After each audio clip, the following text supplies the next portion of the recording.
नमस्कार दोस्तों, study with introvert में आपका स्वागत है।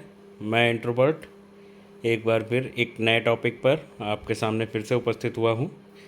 चैनल का टैगलाइन है साइलेंट माइंड्स पावरफुल रिजल्ट्स, यानी शांत मन और बड़ी सफलता।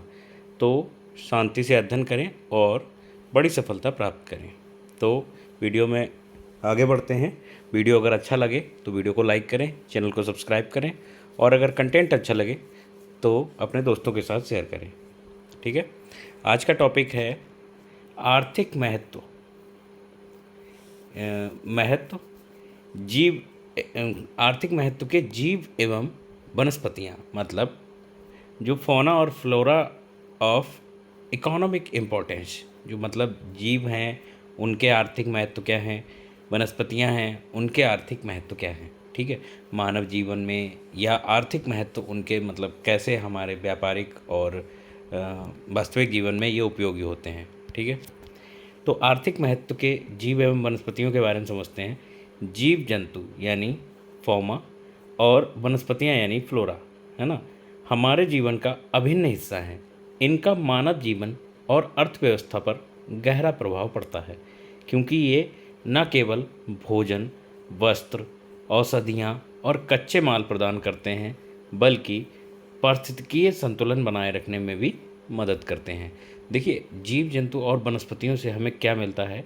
इनसे हमें मिलता है भोजन मिलता है, वस्त्र मिलते हैं, औषधियाँ मिलती हैं और कच्चा माल प्राप्त करता है। इन सब से क्या होता है कि हमारा आर्थिक जो सहायता प्रदान करते हैं ये, है ना, जीव जंतु और वनस्पतियाँ।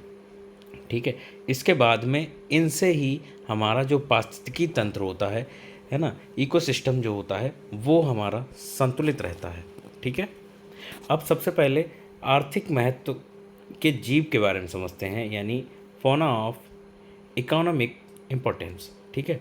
सबसे पहला है इसमें कृषि और पशुपालन में उपयोगी जो जीव होते हैं उनके बारे में समझते हैं। तो कृषि और पशुपालन में कौन से जीव जो उपयोगी होते हैं, जैसे गाय है, भैंस है। ठीक है। इन सब के बारे में हम डिटेल में समझेंगे कि कैसे ये हमारे आर्थिक जीवन में ये उपयोगी होते हैं। ठीक है। सबसे पहले गाय और भैंस, मतलब काऊ और बफैलो। सबसे पहले ये क्या करते हैं, इनसे हमें दुग्ध उत्पादन, है ना, दुग्ध उत्पादन से क्या होता है कि गाय और भैंस से प्राप्त दूध न केवल मानव आहार का हिस्सा है, बल्कि डेयरी उद्योग में भी इनका योगदान बहुत महत्वपूर्ण है। ठीक है। इनसे हमें मांस भी मिलता है। इनका मांस विभिन्न देशों में खाद्य पदार्थ के रूप में उपयोग किया जाता है। ठीक है। मतलब भारत में तो नहीं, लेकिन अन्य देश हैं उनमें इनका मांस जो है वो खाद्य पदार्थ के रूप में उपयोग किया जाता है। ठीक है। दूसरा है बकरी और भेड़, जैसे गोट और शीप। ठीक है। इससे क्या है कि इनका दूध, तो बकरी और भेड़ का दूध भी महत्वपूर्ण खाद्य स्रोत होता है। दूस जिस एक तो इनका दूध हो गया, दूसरा है ऊनी कपड़े। ऊनी कपड़े क्या होते हैं कि भेड़ से ऊन प्राप्त होता है जो वस्त्र उद्योग में उपयोग किया जाता है। क्योंकि भेड़ से क्या होता है, भेड़ के बाल से हमें ऊन प्राप्त होती है और इनसे वस्त्र बनते हैं। ठीक है, जो सर्दियों में उपयोगी होते हैं। तीसरा है मांस। मांस, बकरी का मांस भी कई क्षेत्रों में प्रमुख खाद्य पदार्थ है। ठीक है। तो ये तो भारत में ही बहुत ज़्यादा खाद्य पदार्थ के रूप में उपयोग किया जाता है। ठीक है। तीसरा है मधुमक्खी। मधुमक्खी यानी हनी बी। हनी बी क्या है कि शहद, इनसे मधुमक्खी से शहद प्राप्त होता है जो स्वाद और औषधीय गुणों से भरपूर होता है। मतलब हनी का तो जो स्वाद भी अच्छा होता है और ये औषधीय गुण, इसमें हनी में क्या होते हैं, औषधीय गुण होते हैं, यानी इससे कई प्रकार की दवाइयों में इस्तेमाल किया जाता है। ठीक है। इससे हमें मोम मिलता है। मोम का उपयोग कैंडल, सौंदर्य प्रसाधन और औषधियों में किया जाता है। हनी बी के जो छत्ते होते हैं, छत्ते से हमें जो है वो मतलब मोम प्राप्त होता है, और मोम जो है, मोम कैंडल में, सौंदर्य प्रसाधन और औषधियों में उपयोग किया जाता है। चौथा है रेशम कीट यानी सिल्क वॉर्म। ठीक है। तो सिल्क वॉर्म जो है, इससे रेशम उत्पादन किया जाता है। तो रेशम कीट से रेशम प्राप्त होता है जिसका उपयोग कपड़े बुनाई बुनाई और सिल्क उत्पादों में किया जाता है। क्या होता है कि ये जो रेशम का कीड़ा होता है वो शहतूत के पेड़ पे रखा जाता है और ये इससे हमें क्या मिलता है, रेशम मिलता है। रेशम का उपयोग जो है वो कपड़े में, बुनाई में और सिल्क उत्पादों में इसका उपयोग किया जाता है। ठीक है। पांचवा है लाह कीट यानी लेसिफर लाका। लेसिफर लाका क्या होता है? लाख उत्पादन। सबसे पहले लाख का उपयोग रंगाई और विभिन्न शिल्प उत्पादों में किया जाता है। राख एक तरीके से मतलब मिट्टी समझिए जो रंगीन होती है। ठीक है। यह पारंपरिक कला और उद्योग का महत्वपूर्ण हिस्सा होता है। इससे क्या है कि देखो, एक तो रंगाई में काम आती है और शिल्प कला में इसका बहुत ही उपयोग है। ठीक है। अब दूसरा पढ़ते हैं मत्स्य पालन और जलीय जीव। देखिए, मत्स्य पालन आज के समय में बहुत ज़्यादा जैसे मतलब आर्थिक उसमें आता है। जो हम लोग व्यापार करते हैं कि मछली पालते हैं और मछली को विभिन्न देशों में सप्लाई करते हैं या अपने ही देश में सप्लाई करते हैं। ठीक है। ये जो है आर्थिक रूप से बहुत ही सहायता प्रदान करते हैं। सबसे पहले आता है मछलियाँ। मछलियाँ कौन सी होती हैं? रोहू, कटला, हिल्सा। ठीक है। मछलियाँ जो है खाद्य उद्योग में बहुत ही महत्वपूर्ण है। ठीक है। प्रमुख मछलियाँ जैसे रोहू, कतला, हिल्सा खाने के लिए उपयुक्त मानी जाती हैं। ठीक है। इनसे हमें सबसे ज़्यादा प्रोटीन जो है मछलियों से ही प्राप्त होता है। दूसरा है झींगा। झींगा यानी प्रॉन्स और केकड़ा यानी क्रैब। समुद्री खाद्य उद्योग में झींगा और केकड़ा महत्वपूर्ण है। इनका निर्यात भी किया जाता है, मतलब इनको बेचा भी जाता है और मतलब एक देश से दूसरे देश में भी पहुंचाया जाता है। ठीक है। तीसरा है मोती उत्पन्न करने वाले सीप यानी पर्ल जो ओस्टर होते हैं, पर्ल ओस्टर के बारे में समझते हैं। मोती उत्पादन, इनका जो मेन काम है मोती उत्पादन। मोती सीप से प्राप्त होते हैं और गहनों और सजावटी सामान में उपयोग किए जाते हैं। मोती का उपयोग जो होता है वो गहनों में उपयोग किया जाता है और सजावटी सामान में मोती का उपयोग किया जाता है। ठीक है। अब तीसरा है औषधि और जैव प्रौद्योगिकी में उपयोगी जीव।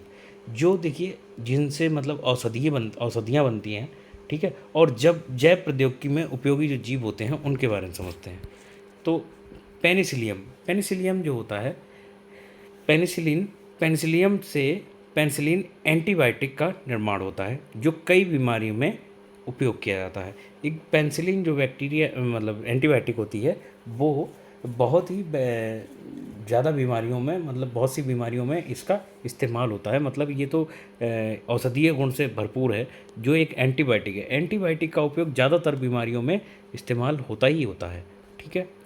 दूसरा है लैक्टोबैसिलस। लैक्टोबैसिलस क्या होता है कि यह बैक्टीरिया दही, पनीर और अन्य जो प्रोबायोटिक उत्पादों में उपयोग किया जाता है। लैक्टोबैसिलस एक बैक्टीरिया होता है जो दूध को दही में बदलने में कार्य करता है। ठीक है। तो लैक्टोबैसिलस जो होता है वो दही, पनीर और अन्य प्रोबायोटिक उत्पादों में उपयोग किया जाता है। ठीक है। तीसरा है सर्प विष। सर्प विष यानी स्नेक वेनम। स्नेक वेनम जो होता है, सर्प विष का उपयोग एंटी वेनम बनाने में किया जाता है। जब कोई सांप हमको काट लेता है तो हमें एंटी वेनम इंजेक्शन लगाया जाता है। तो क्या होता है कि ये सर्प का जो विष होता है उसको कम कर देता है और हमारी बॉडी में जो सर्प के विष का एंटी वेनम लगा दिया जाता है, जिससे मनुष्य की जान बच जाती है। जिससे सांप के काटने से होने वाली मौतों को रोका जा सकता है। ठीक है। तो सर्प विष जो होती है इससे भी जो मतलब एक औषधीय गुण में आता है। ठीक है। अब आर्थिक महत्व की वनस्पतियाँ कौन सी हैं? तो फ्लोरा ऑफ इकोनॉमिक इम्पोर्टेंस। ठीक है। इसके बारे में समझते हैं। तो कृषि एवं खाद्य फसलें सबसे पहले आता है इसमें, कृषि एवं खाद्य फसलें। तो कृषि में कौन सी फसलें आती हैं? सबसे पहले चावल, इसका वैज्ञानिक नाम है ओराइजा सताइवा। और गेहूँ यानी ट्रिटिकम एस्टिवम। ठीक है। ये साइंटिफिक नेम है इनके। ठीक है।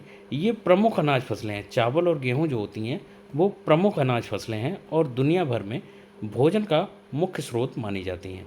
चावल विशेष रूप से एशिया में मुख्य आहार है, जबकि गेहूँ जो होता है वो पश्चिमी देशों में मुख्य आहार है। चावल जो है एशियाई देशों में ज़्यादातर खाया जाता है और गेहूँ होता है, गेहूँ जो है वो पश्चिमी देशों में मुख्य आहार है। ठीक है। नेक्स्ट है मक्का यानी जी मेज़, जैसे बाजरा, ज्वार, है ना। ये मोटे अनाज होते हैं। मोटे अनाज जो विभिन्न देशों में भोजन और पशुओं के आहार में उपयोग किए जाते हैं। ये हमारे देश में भी भोजन और पशुओं के आहार में उपयोग किए जाते हैं। ठीक है। तीसरा है गन्ना। गन्ना यानी सैक्रम ऑफिसिनेरम, है ना, सैक्रम ऑफिसिनेरम। ऑफिस गन्ना का इस्तेमाल सबसे पहले क्या करते हैं कि चीनी बनाने में, गुड़ बनाने में, शराब बनाने में, इन सब में इसका इस्तेमाल होता है। ठीक है। गन्ना से चीनी और इथेनॉल का उत्पादन किया जाता है, जो खाद्य उद्योग और जैव ईंधन के रूप में उपयोग किया जाता है। ठीक है। तो गन्ने से चीनी और इथेनॉल का इथेनॉल बनाया जाता है। ठीक है। चौथा है, नेक्स्ट है वाणिज्यिक और औद्योगिक फसलें, जो मतलब जो व्यापार के लिए ही उगाई जाती हैं, उन फसलों के बारे में जिक्र करते हैं। तो सबसे पहले आता है कपास यानी गॉसिपियम एसपी। ठीक है। गॉसिपियम एसपी जो है, कपास से वस्त्र उद्योग के लिए रेशा प्राप्त होता है। ठीक है। कपास से क्या होता है कि एक कपड़ा बनाने के लिए, वस्त्र उद्योग के लिए रेशा प्राप्त होता है। यह वैश्विक अर्थव्यवस्था में महत्वपूर्ण भूमिका निभाता है। मतलब वैश्विक अर्थव्यवस्था जैसे कि हमारे देश से आदान प्रदान, मतलब जो आयात और निर्यात होता है, कि हमारे देश में रेशा कपास की खेती होती है। ठीक है। हम कपास दूसरे देशों में बेचते हैं, वहाँ से हम लोग कपड़े मंगाते हैं। ऐसा ये जो है वो वैश्विक अर्थव्यवस्था में एक महत्वपूर्ण भूमिका निभाता है। ठीक है। दूसरा है जूट। जूट यानी कोरोक्रस एसपी। कोरोकोरस एसपी जो है, जूट से बोरी, रस्सी, अन्य वस्त्र उत्पाद बनाए जाते हैं।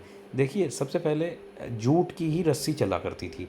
आज के ज़माने में प्लास्टिक आ गया है, लेकिन पहले क्या होता था कि जूट की रस्सी बनाई जाती थी, बोरी बनाई जाती थी। ठीक है।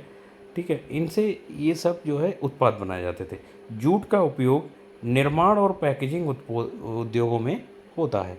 तो जूट का जो उपयोग है ना, वो निर्माण और पैकेजिंग जो उद्योग हैं, उनमें इस्तेमाल किया जाता है जूट। ठीक है। तीसरा है रबर। रबर यानी हैविया ब्रेसिलेंसिस। ठीक है। हैविया ब्रेसिलेंसिस, ये इसका साइंटिफिक नेम है। ठीक है। तो रबर से क्या होता है, रबर से टायर, स्नीकर्स, कंबल और अन्य उत्पाद बनाए जाते हैं। रबर से सबसे पहले तो आजकल की डिमांड है कि टायर बनते हैं। ठीक है। रबर को हम टायर से ही जानते हैं कि टायर जो होते हैं वो रबर के बनते हैं। दूसरा है स्नीकर्स। स्नीकर्स मतलब जो जूते की सोल्स होते हैं, वो रबर के बनाए जाते हैं, जिससे क्या होता है कि ये हीट का ज़्यादा एब्जॉर्ब कर लेते हैं और हमारा पैर गर्म नहीं होता। ठीक है।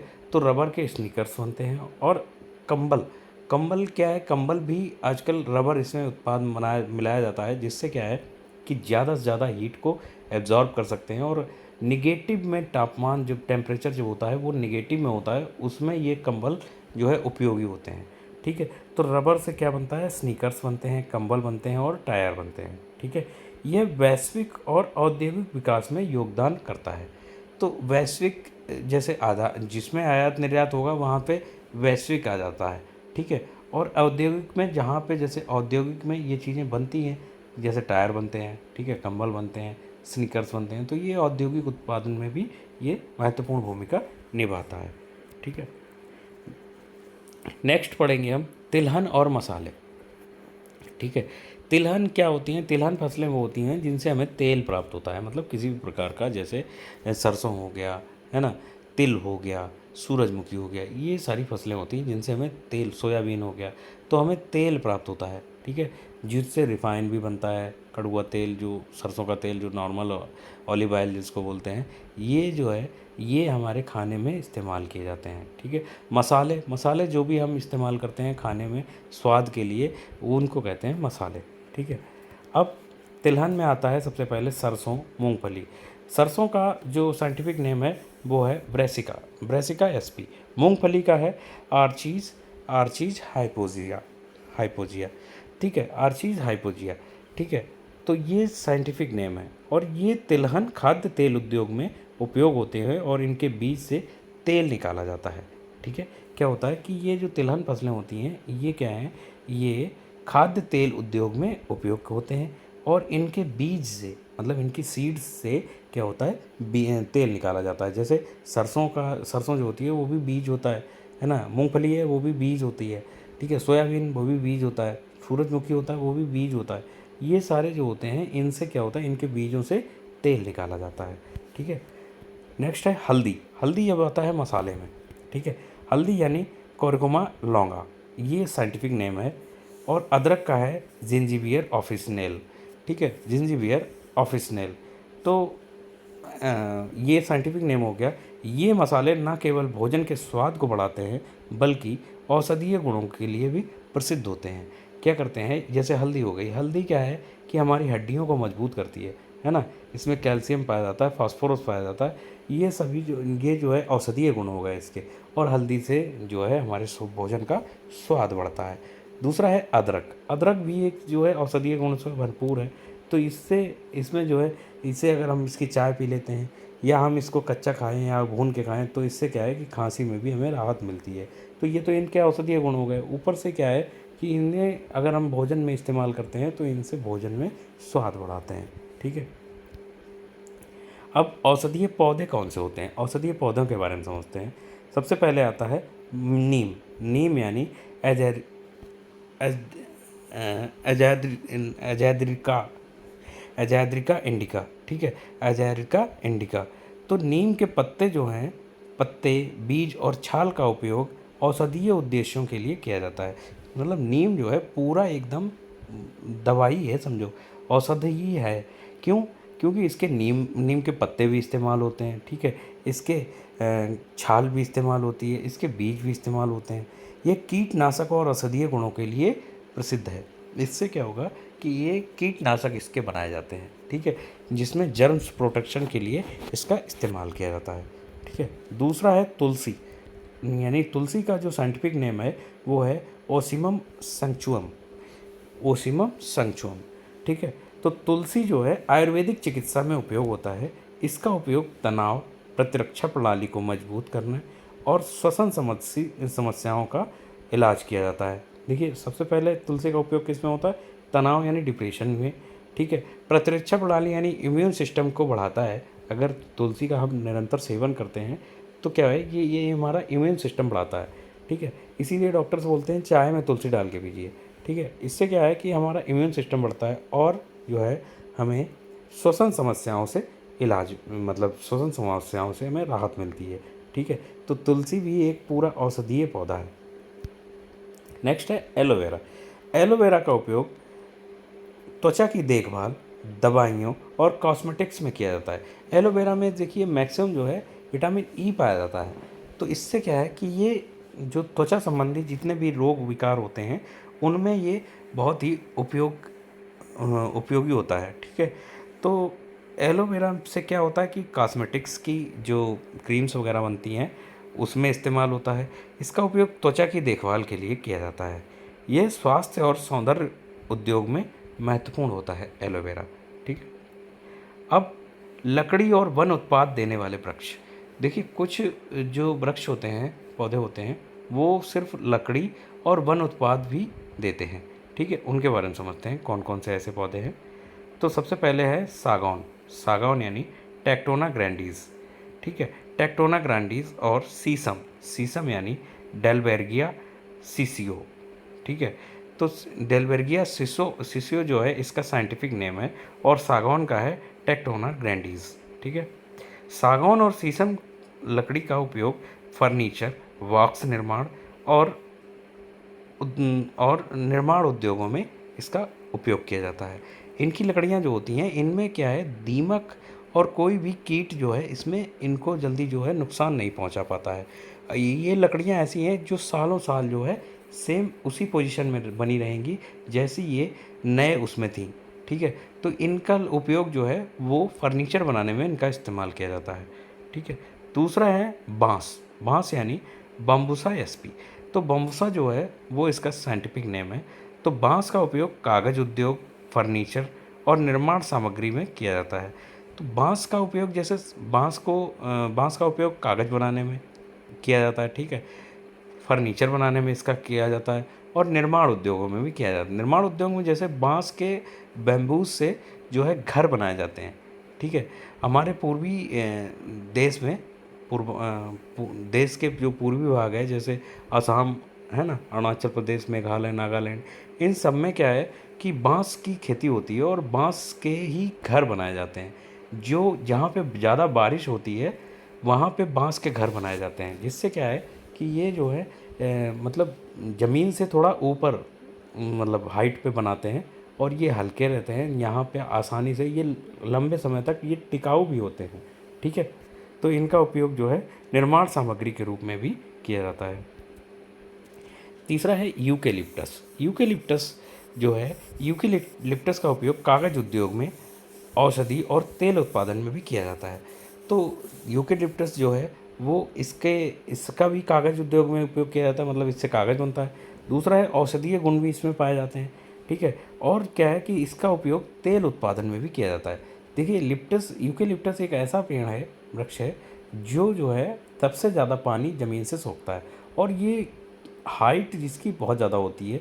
पता क्या करता है, ये जहाँ पे खड़ा होगा तो वहाँ से पूरे आसपास के क्षेत्र का पानी अपने अंदर एब्जॉर्ब कर लेगा।